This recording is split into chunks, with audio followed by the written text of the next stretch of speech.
Beach only.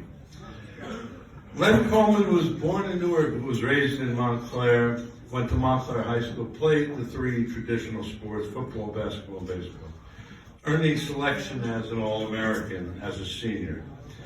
When Coleman was a sophomore on the football team, he was able to garner the coveted number 17, worn by the immortal Mountie, running back, and early honoree here at the Sportsman Dinner, Aubrey Lewis. Coleman provides a definite Montclair flavor to this year's Mercier clubs.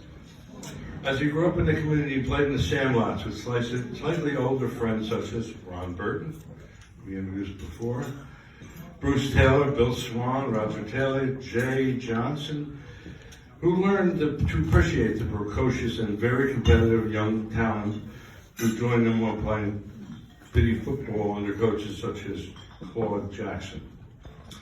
And he would prove worthy of being the next one to grace Woodman Field with his athletic prowess, adorned that special number and led the Mounties to a 24-1-2 record in his 3 varsity seasons. Impressive. While earning All-State honors as first team All-State in 1966 with, listen to these guys who's on the All-State team with, Joe Theismann of South River, Franco Harris of Rand Caucus Valley High School, and Jack Tatum of Passaic. You notice all 3 of those guys won the Super Bowl. Not so much? Okay. Lenny played both football and baseball at Princeton University and became the first black athlete to score a touchdown with the Princeton Tigers football team. He joined 2 other black players in filing charges that the university had discriminated against them in their opportunity to fairly participate on the football team based on their race, leading to dismissal of all 3 players from the team. Coleman graduated from Princeton University in 1971 with a degree in history, and then attended Harvard University, where he earned both a master's degree in education and a master's in public administration from the John F. Kennedy School of Government. Len was the last president of the National League. He held the office from 1994 to 1999, when it was eliminated by Major League Baseball. While serving as president of the National League, Coleman operated a reviving baseball in inner cities, called it RBI, forging a working alliance with Boys and Girls Clubs of America to help grow the program. He's currently on the board of directors of a gaggle of companies, H.J. Heinz Company, Omicron, Sendin, Aramar, Electric Arts. He's also, ready for this? I'm really jealous about this. He's on the board of directors of Churchill Downs for 13. That means he got a lot of cool stuff.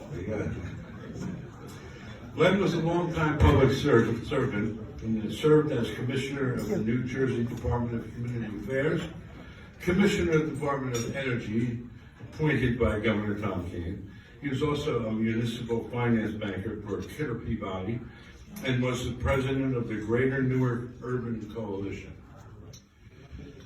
Len was chairman of the Hackensack Meadowlands Development Commission and the New Jersey Housing and Mortgage Finance Agency. Coleman also served as honorary chairman to the board of the Jackie Robinson Foundation for nearly 20 years. The foundation supports scholarship, leadership, mentoring, and community service programming for students nationwide. Gentlemen, I give you this year's Peter A. Carlissimo Award winners, Sportsman of the Year, Lenny Coleman. Lenny!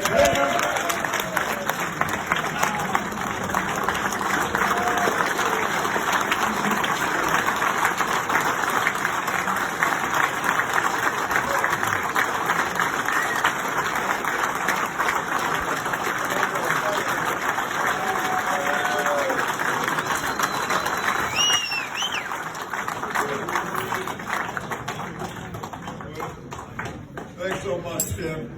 It's good to come home. The Mounties are all out today, and with this night we will walk away. It feels great to be among so many friends.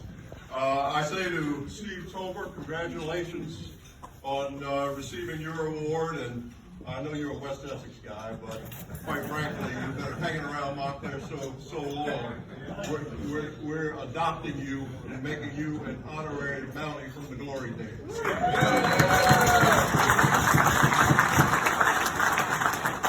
asked Joe Quinlan's not here tonight, but he's the one that sort of gave me my instructions for the dinner. And so I said to him, before the hullabaloo last night, I said, is this like the Oscars where I can just say hello, goodbye, thanks for the award? And he said, no, you got to make a few remarks. So I said, okay. So I'm going to choose to really focus on something called lanterns. And a good friend of mine, Marion Wright Edelman, who was the head of the Children's Defense Fund for many years and really the foremost advocate for children in our country, she wrote a book called Lanterns, and she talked in that book about people who lit her path so that she could get attain the success that she did. And I think all of us have had those kind of lanterns, people who have lit our path, because the journey to success is certainly not solitary. Well, everybody in this room, you can be here tonight, you've achieved a certain level of success, which means that we've climbed on other people's shoulders. Now, for me, as I said, I'm going to take the liberty of old home night Montclair. A few of my lanterns are right here in this room. The first one, he's going to be embarrassed because you always tell me don't mention his name and don't do this, that, or the other thing. But three of us started in this room, started kindergarten together. Roger Terry was there with me, and then my oldest and one of my oldest couple of friends, Joe Misha. And we were in Rand School kindergarten. And we lit each other's paths. We were just kids. I was coming from an African-American background. He was coming from an Italian background. And I very quickly learned it wasn't Capicola, but it was Gabagool. And I was in a deli in Rumson a few months ago, and I had to correct somebody. I said, in my neighborhood, you get laughed out of town with that Capicola stuff. And Joey and I used to do a few things together. Coming from a good Italian family, like every good Italian family, the parents made wine. So after school, we would go down to his basement, and we'd get those jugs of wine, and we pour ourselves a little glass, and we drink up, and then we put the wine under the water faucet and fill it back up so they wouldn't see the jug of this, and put the thing back in it, and wait till the next day we go down and do exactly the same thing. Another time, in those days, you used to go home for lunch, and we got in a little trouble this morning in school, and we knew we were going to have a rough afternoon, so we were in about second grade, and we decided we were going to play hooky, and we were going to hang out in Tony's Brook all afternoon. Well, no problem. Joey asked his mother for an alarm clock, so we would know what time school was out. And she called my mother, and the caper was over.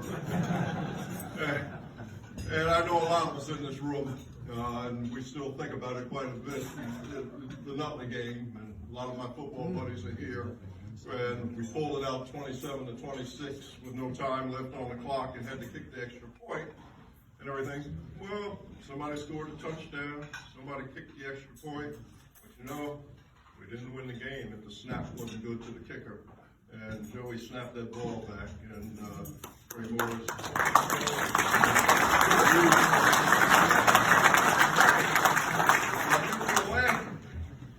I got a little older. I was big. I liked getting about town, but I wasn't 17, and I needed a ride. I needed somebody I knew was going to ride me around regularly. And here comes the illustrious Wade Amadeus. Wade was 5 years older than me, and he had the wheels and everything, and for whatever reason took a liking to me and used to drive me around. And he also got me my first real job as a caddy at the Glen Ridge Country Club. And a couple of people here said be the caddy there tonight. And everything. So Wade, in teaching me things about Montclair football and sports around, he was at that age for me, he was another lantern. Then I got to high school, and fortunately as a sophomore I was able to letter in 3 sports, and 2 of those sports were captained by Ronnie Burton, who is here tonight. And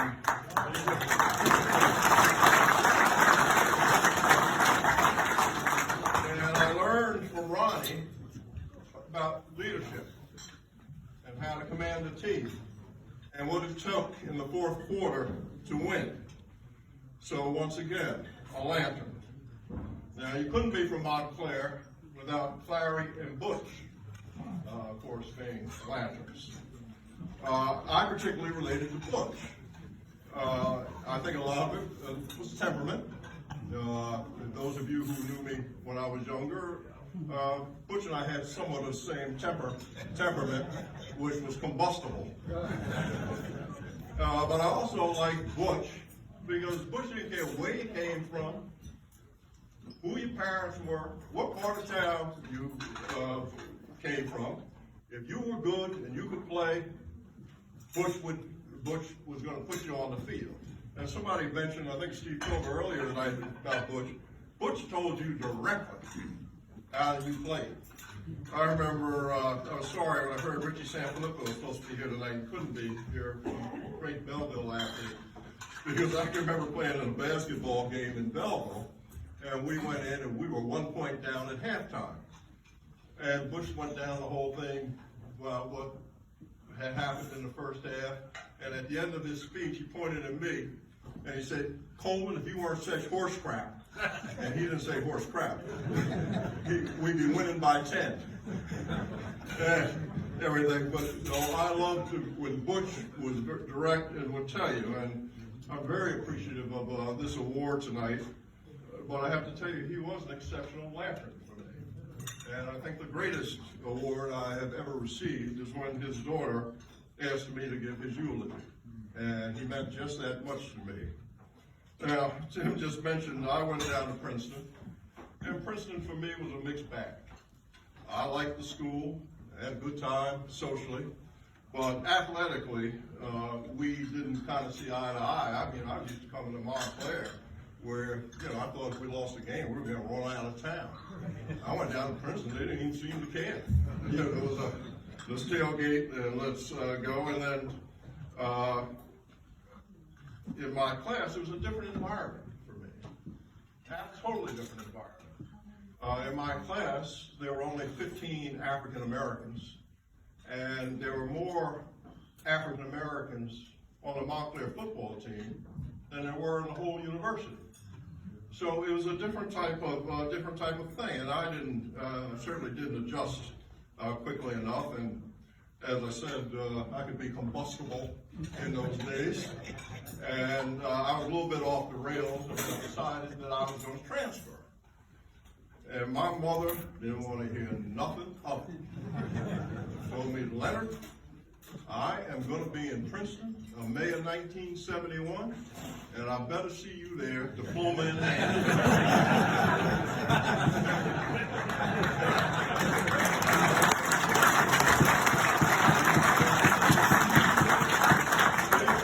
She wasn't leaving it to me. She picked up the phone and she called Harry Robbins. And Harry is here tonight, and I knew why she called him, because when we were in high school, we thought Harry was the first African-American sports reporter in the state of New Jersey for a major newspaper, North News, and we all thought he was the coolest thing on earth. He had a 64 Wildcat convertible, sunglasses, and a hat tipped down, and Harry came. So all of a sudden, I'm down there, I get a call, and all of a sudden, his name of his car was Patches. And I get a call from Harry, told me he's coming to see me. And all of a sudden, I look up at that Princeton campus, and there's Patches. And Harry got out, and we had this long talk. And as Harry said to me, I don't know about football, but one thing's for sure, your mother's right. You have got to graduate from Princeton University. This place is not open to all of us, but you're going to stay here and you're going to graduate. So thank you, Harry, because you played good role.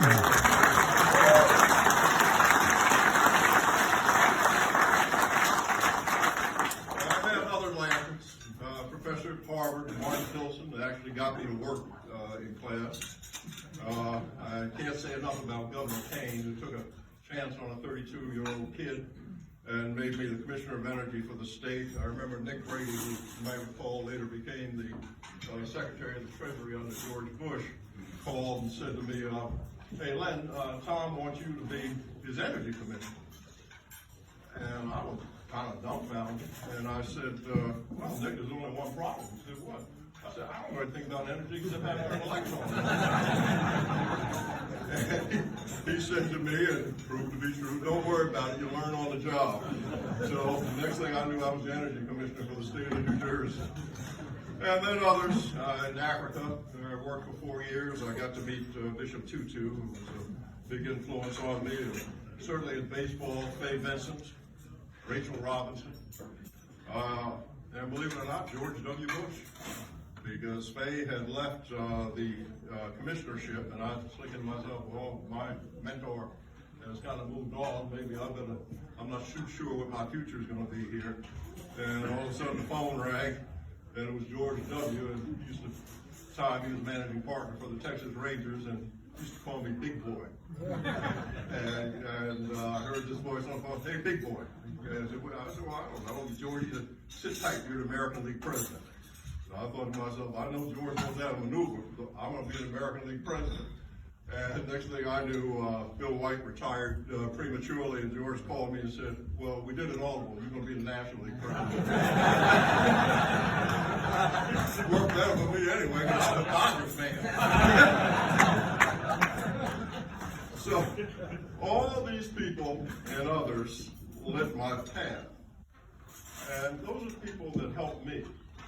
But I would say to you, reflect on your own lanterns and the people that helped push you and to get you where you are.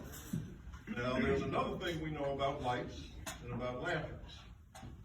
Either they burn out or you turn the switch off and you're in the dark. And at some point, after people have lit the path for you, you've got to turn the switch off. And when you turn it back on, you have to become the lantern yourself. Now, many of you, I don't know, I do know some people here whose parents are still living, and I would imagine at their age now that the children have become the lanterns for the parents.